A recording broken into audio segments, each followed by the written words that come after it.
Okay, in the last lecture हमने शू break और the block break इसको एनालाइज किया था। हमने ये देखा था कि अलग अलग फोर्सेस कैसे एक्ट करते हैं, right.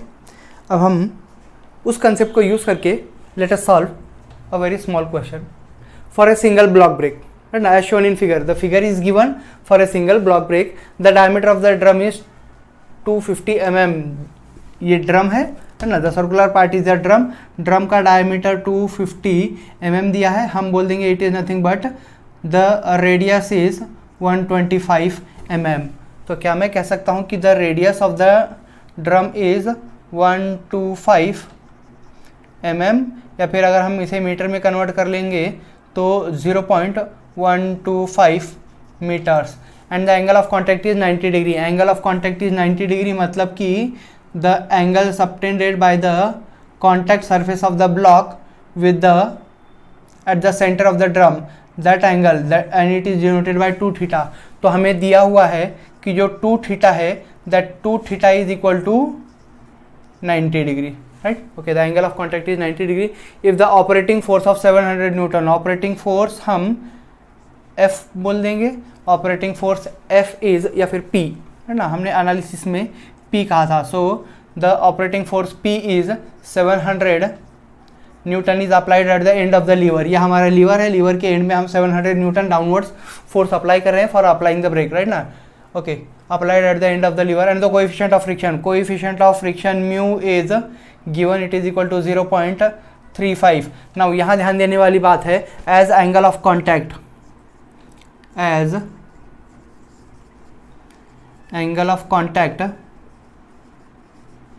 that is 2 theta is greater than 40 degree, therefore mu dash तो हम यूज़ करेंगे नहीं, हमें सॉरी म्यू तो यूज़ मतलब कोएफिशिएंट ऑफ फ्रिक्शन हम यूज़ नहीं करेंगे। म्यू डैश की value equivalent coefficient of friction find out करेंगे और म्यू डैश की वैल्यू होती है 4 mu sine theta upon 2 theta plus sine of 2 theta, right. 4 mu sine theta upon 2 theta plus sine of 2 theta is equal to 4 into mu, mu की value तो हमें दी हुई है that is 0.35 into sine of theta. Theta अगर 2 theta की value 90 degree है तो theta will B 45 degree upon 2 theta. Now this 2 theta it should be in radiance. कितना दिया हुआ है? 2 थीटा की 90 डिग्री मतलब कि रेडियंस में होगा π/2 radians plus sine of 2 theta means sine of 90 degree. Sine 90 is 1। इस वैल्यू को अगर हम सॉल्व करेंगे तो हमें म्यू डैश की वैल्यू मिलेगी and that mu dash is 0.385 mu dash तो हमें मिल गया, राइट। ओके, आगे चलते हैं। Determine the torque that may be transmitted, जो टॉर्क ट्रांसमिट होगा मतलब कि हमें ब्रेकिंग टॉर्क फाइंड आउट करना है, राइट। नाउ हमने ब्रेकिंग टॉर्क एनालिसिस में फाइंड आउट किया था कि braking torque is nothing but the frictional force Ft into the radius of the drum R, मतलब कि हमें Ft फाइंड आउट करना पड़ेगा, राइट। ओके, आइए देख लेते हैं फोर्सेस कहाँ कहाँ एक्ट करेंगे। Since direction of rotation clockwise दिया है तो हमें मालूम है कि उसी डायरेक्शन में हमारा फ्रिक्शनल फोर्स Ft एक्ट करेगा और ये जो Ft है that will be equal to mu into Rn। हमें इस Ft की ही वैल्यू फाइंड आउट करनी है, राइट ना। Ft की वैल्यू into radius of the drum, radius of the drum अगर Ft से मल्टीप्लाई कर दिया तो हमें ब्रेकिंग टॉर्क मिल जाएगा, right. Okay, so Ft equals to mu into Rn, it's direction will be in this direction. एक हमारा external applied force 700 newton at the end of the lever act कर रहा है और एक फोर्स यहाँ कॉन्टैक्ट पॉइंट पे एक्ट करेगा, एक force, that force will B normal reaction Rn, right ना। नॉर्मल रिएक्शन एग्जैक्टली जो पाइवट पॉइंट O है वहाँ से 200 mm टूवर्ड्स राइट एक्ट करेगा, राइट। नाउ ये तो डायरेक्शन हमें मालूम है, ये डिस्टेंस दिया हुआ है 50 mm। 50 mm is the distance of the line of action of Ft from the pivot point, right. और अगर मैं मोमेंट लेता हूँ that is taking moment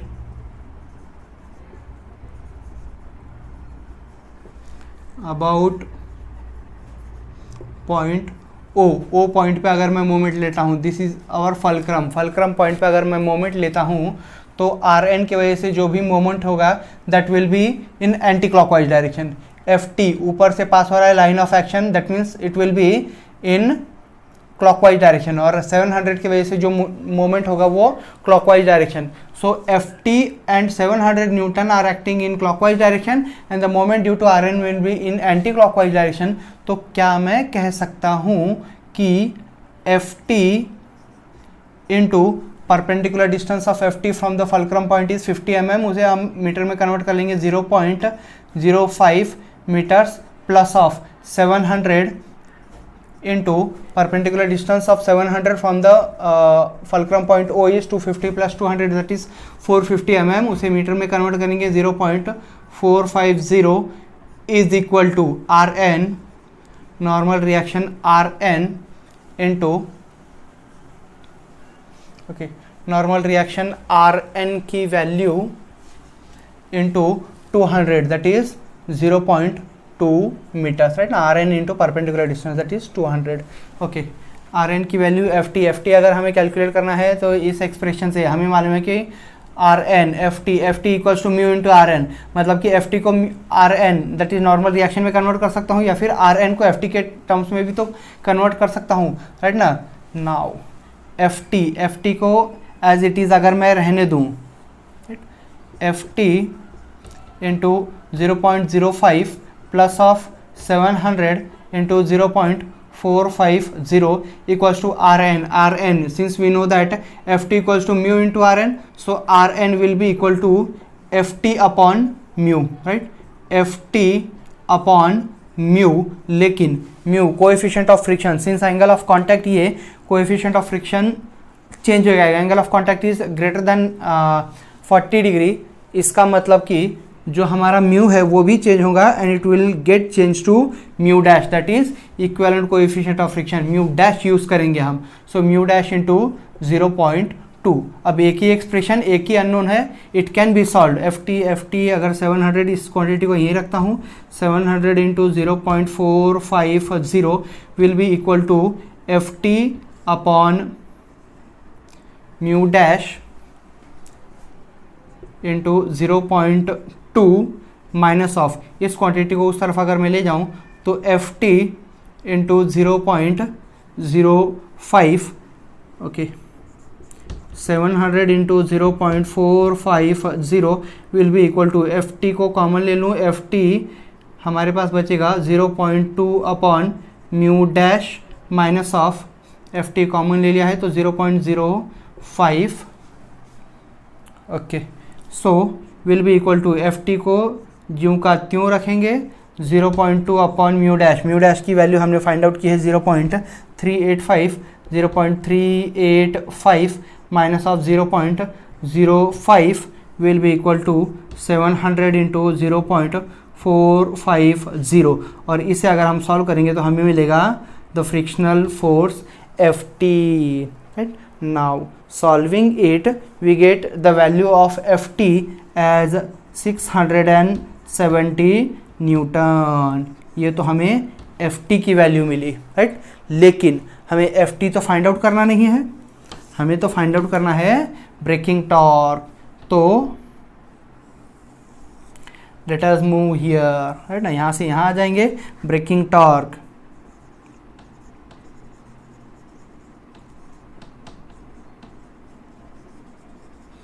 breaking torque हम TB से डिनोट करते हैं। TB is equal to, we know that in a single shoe brake Ft, that is braking torque is Ft into radius will be equal to, Ft is 670 into radius of the drum. Radius of the drum हमें दिया हुआ है 125 mm, metre में convert किया तो it is equal to 0.125 metre. And solving further हमें braking torque TB की value मिलेगी and that TB is equal to 83.75 newton metre. So the final braking torque TB is 83.75 newton metre, right. हमें braking torque find out करने के लिए बोला था, we have got the braking torque, okay.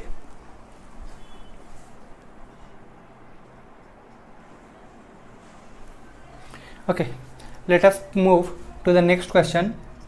I think the question is of double shoe brake, right? Okay, a double shoe brake.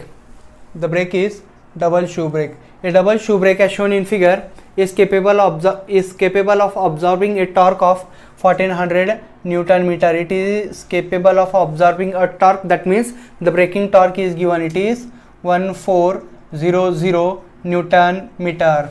The diameter of the brake drum is 350. Diameter of the brake drum मतलब कि small d is 350 mm, 350 mm. तो क्या हम कह सकते हैं कि radius of the drum is 175 mm और it is equal to 0.175 metres, right ना. अब यहाँ ध्यान दीजिए, क्या मैं कह सकता हूँ कि ये जो पूरा डिस्टेंस होगा that is from here to radius of the drum, this one, यहाँ से यहाँ तक का जो डिस्टेंस है that is 175 mm, right. Okay, and the angle of contact for each shoe, angle of contact 2 theta से डिनोट करते हैं हम. 2 theta is equal to 100 degree. Now since ये दिया हुआ है कि 2 theta is 100 डिग्री, तो क्या मैं कह सकता हूँ कि 2 theta is greater than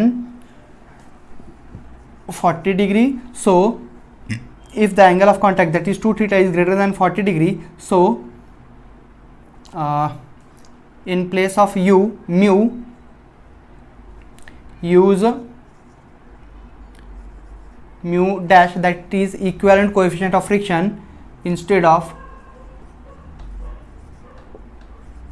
coefficient of friction, right ना. coefficient of friction की जगह हम coefficient of friction mu dash in equivalent coefficient of friction find out कर लेंगे. okay, 100 degree. if the coefficient of friction between the brake and the brake lining is 0.4, mu जो दिया हुआ है that is equal to 0.4, right ना. लेकिन हमने अभी कहा कि 2 theta is greater than 40 degree, that means mu तो हमें यूज़ करना नहीं है, हमें यूज़ करना है mu dash, that is equivalent coefficient of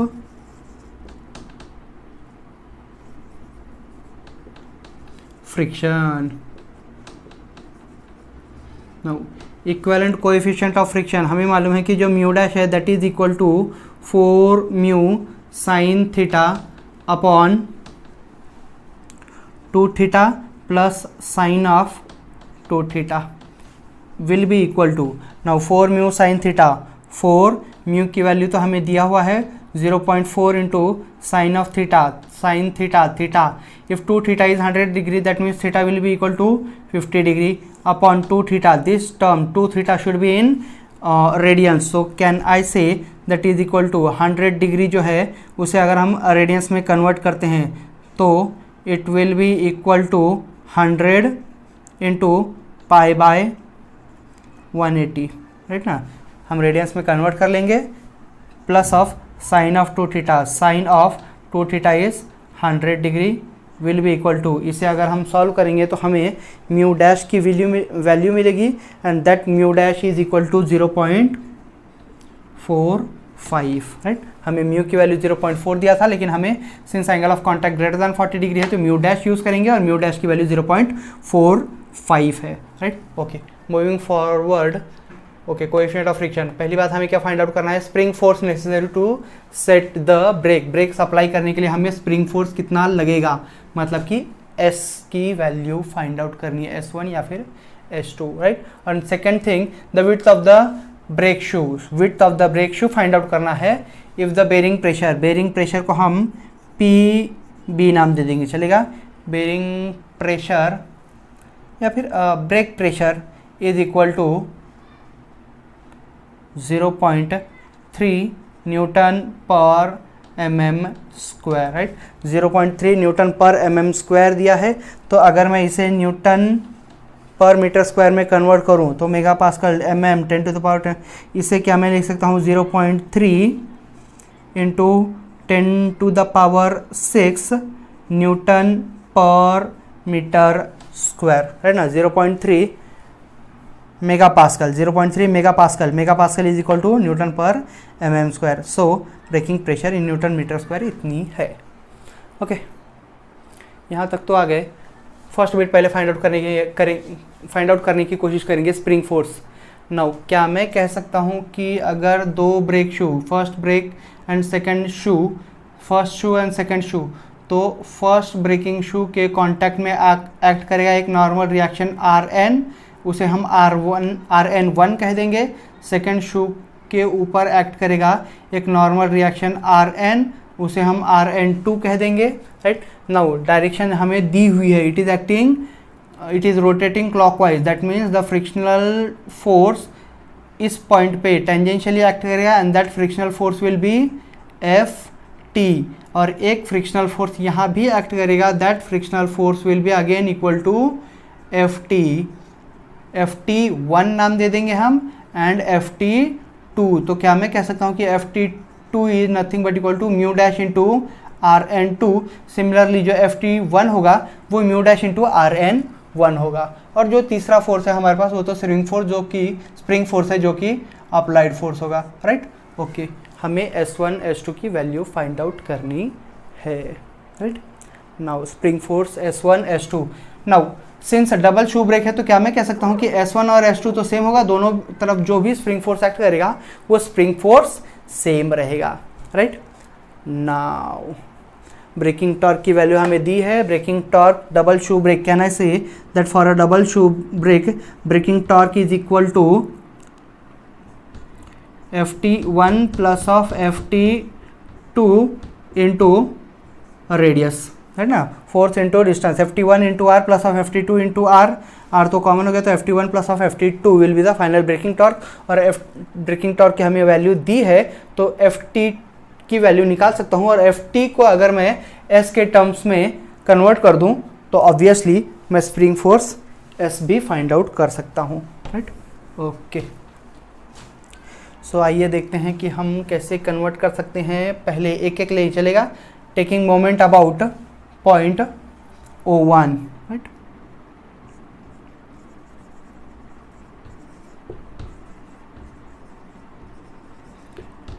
taking moment about point O1, इस फलक्रम पॉइंट पे अगर हम मोमेंट लें तो Ft1 into perpendicular distance, the moment will be in clockwise direction. Rn1 into the perpendicular distance, moment will be in clockwise direction, or the moment due to S will be in anti-clockwise direction. So can I say that S into perpendicular distance 200 and 250, that is 450, 0.450 will be equal to moment due to Ft1 and moment due to Rn1 into perpendicular distance is 200 mm, 0.2 into Ft1. now Ft1 क्या मैं कह सकता हूँ कि Ft1 into perpendicular distance. now this perpendicular distance हमें तो ये perpendicular O1 पे मोमेंट ले रहे हैं, मतलब हमें डिस्टेंस कितना चाहिए, बस इतना, right. Now we know that the radius of the drum is 175 mm and the fulcrum point from the vertical diameter is at a distance of 40 mm. तो क्या मैं कह सकता हूँ कि ये जो डिस्टेंस है that is 175 minus of 40, 175 minus of 40, that means it will be equal to 135, that is 0.135 meters. Okay, Ft1, now Ft1s है हमारे पास, तो अगर मैं Ft1 Rn1 को Ft के टर्म्स में कन्वर्ट कर लूँ तो क्या मैं लिख सकता हूँ S into 0.450 will be equal to Rn1 can be return as Ft1 is mu into Rn, so Rn1 can be written as Ft1 upon mu dash ले लेंगे क्योंकि हमें म्यू नहीं यूज़ करना है, म्यू डैश यूज़ करना है, into 0.2 into sorry this is plus, ये ऐड हो रहा है यहाँ पे, प्लस Ft1 इंटू 0.135, राइट। अब इस एक्सप्रेशन को अगर हम सॉल्व करें तो हमें मिलेगा S into 0.450 will be equal to FT1 common ले लेंगे तो हमारे पास मिलेगा 0.2 अपॉन म्यू डैश की वैल्यू अगर सब्सटीट्यूट कर दें तो हमें मिला है 0.45 plus of 0.135 so this will be your FT1 right. और इस FT1 को अगर मैं सॉल्व करूं तो हमें मिलता है FT1 equals to in terms of S as 0.776S 0.776S FT1 की वैल्यू हमें मिलती है 0.776S राइट ना। इस पूरे टर्म को अगर हम सॉल्व करेंगे तो ऑब्वियसली हमारे पास एक ही एक्सप्रेशन है, दो वेरिएबल्स हैं, तो इस पूरे टर्म को ऐड करके इसके नीचे लेकर के आ जाइए, S के टर्म्स में FT1 मिलेगा राइट। सो FT1 की वैल्यू तो हमें 0.776 टाइम्स S मिल चुकी है राइट। नाउ मूविंग फॉरवर्ड, अगर मैं मोमेंट लूँ अबाउट पॉइंट O2 ना, सेकंड फल्क्रम पॉइंट पे अगर मैं मोमेंट लूँ that is about point O2, remember पहली वैल्यू हमने निकाल ली है कि जो FT1 है that FT1 is equal to 0.776S, FT1 is 0.776S, ये हमने निकाल के रख लिया है right. Now moment at O2 पे अगर मैं मोमेंट लूँ तो moment due to Rn will be in anti clockwise direction, moment due to S will be in clockwise direction and moment due to FT2 will be in again clockwise direction right ना। now FT2 का perpendicular distance, क्या मैं कह सकता हूँ कि FT2 का perpendicular distance मतलब कि डिस्टेंस मुझे यही लगेगा, that means again 175 minus of 40 that is 135 right. So moment due to Rn is in anti-clockwise direction, moment due to FT2 is in clockwise direction, moment due to S is in clockwise direction. So can I say that moment due to Rn, that is Rn2 into perpendicular distance, this distance 0.2 will be in anti-clockwise direction, it will be equal to FT2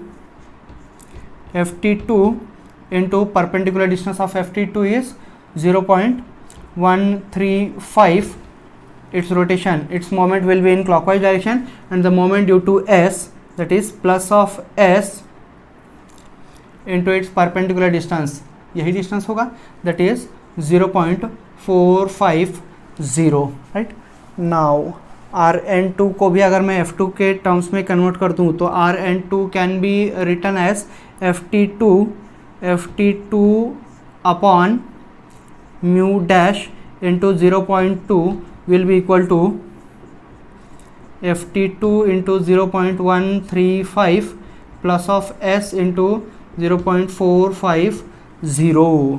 FT2 की value निकालनी है, इस term को इस तरफ अगर मैं लेके के आ जाऊँ तो can I say that FT2 upon mu dash into 0.2 minus right ना, ये पूरा टर्म लेफ्ट साइड में अगर मैं शिफ्ट करूँ तो minus of FT2 into 0.135 will be equal to S into 0.450। FT2 को अगर मैं कॉमन ले लूँ तो और म्यू डैश की वैल्यू अगर मैं सब्स्टिट्यूट करूँ जैसे हमने पिछली बार किया था तो can I say that FT2 की वैल्यू हमें मिलेगी इन टर्म्स ऑफ S राइट। और इसे अगर मैं सॉल्व करता हूँ तो मुझे FT2 की वैल्यू मिलती है 1.454 times S। So FT2 is this much right. अब इस वैल्यू को हम अलग लिख लेंगे, FT2 की वैल्यू जो है that is equal to 1.454 times the spring force. Remember दोनों भी लीवर में जो स्प्रिंग फोर्स होगा वो सेम होगा since our brake shoe is a double brake shoe right. Now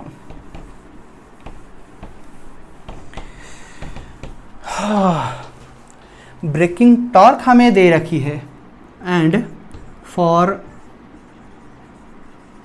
double shoe break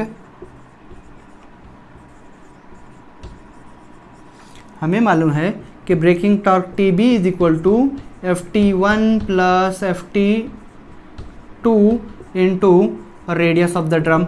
Ft1 की वैल्यू हमने फाइंड आउट की है in terms of S as 0.776 times S plus of 1.454 S, that is Ft2 की वैल्यू into radius of the drum.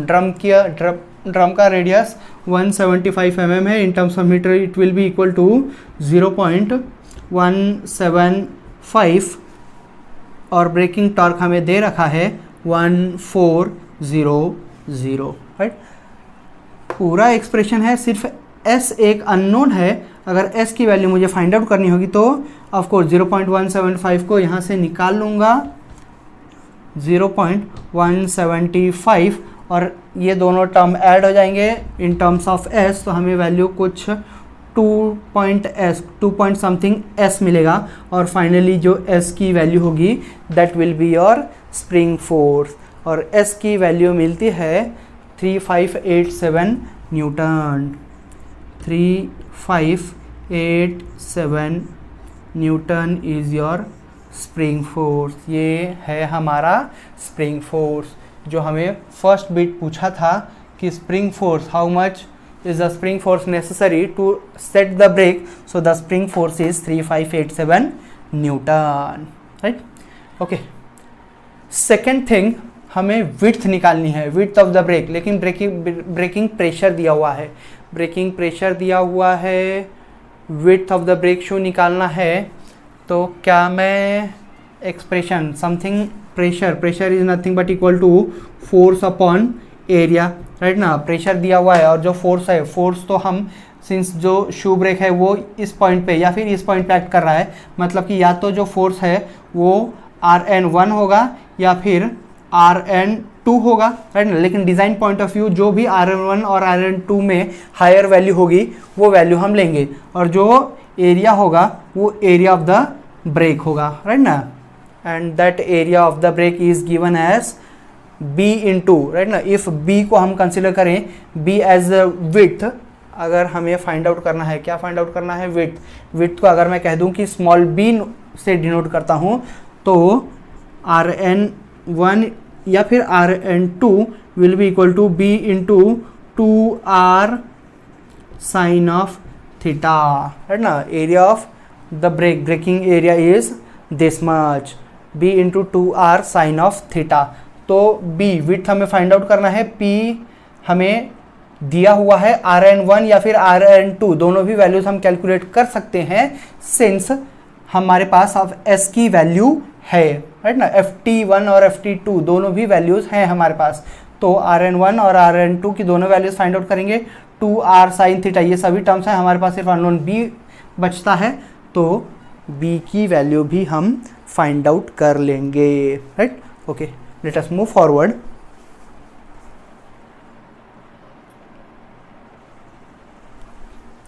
Okay, so अगर हमें B that is width of the brake find out करना है तो यही कुछ रिलेशन यूज करेंगे। उसके लिए हमें Rn1 या फिर Rn2 normal reaction at this brake और द सेकेंड ब्रेक Rn2 इन दोनों वैल्यूज को फाइंड आउट करेंगे, जो भी हायर वैल्यू होगी उसे यूज करेंगे for safe design. So we know that Ft1 की जो वैल्यू है, Ft1 इज नथिंग बट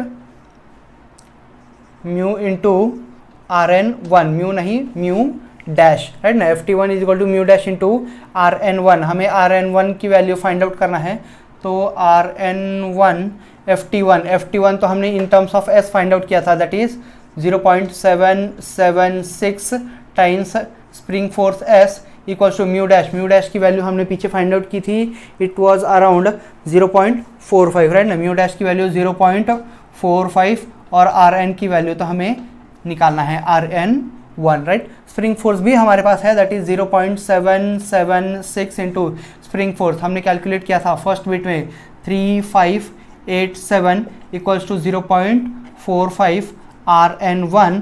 तो इस बात को अगर हम सॉल्व करेंगे तो हमें Rn1 की वैल्यू मिलेगी, एंड Rn1 की जो वैल्यू आती है that is 6186 Newton, 6186 Newton. Normal reaction Rn1 इतना आ रहा है, राइट। सिमिलरली इसी पैटर्न से अगर मैं सॉल्व करूं तो क्या मैं कह सकता हूं कि Ft2 is equal to mu dash into Rn2। Ft2 जो है that was equal to 1.454 into spring force. Spring force तो हमने फाइंड आउट की थी, spring force is 3587 into sorry equals to mu dash was 0.45 into Rn2 की value यहाँ से हमें मिल जाएगी and that value is Rn2 is equal to something 11590 newton. So this is your 11590 newton as Rn2 since Rn2 is greater than Rn1 तो हम use करेंगे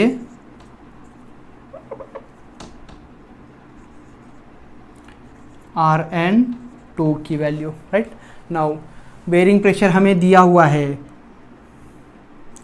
that is okay, let me create some space. Bearing pressure यहाँ ले लेंगे। So we are given with bearing pressure. Bearing pressure हमें दिया हुआ है,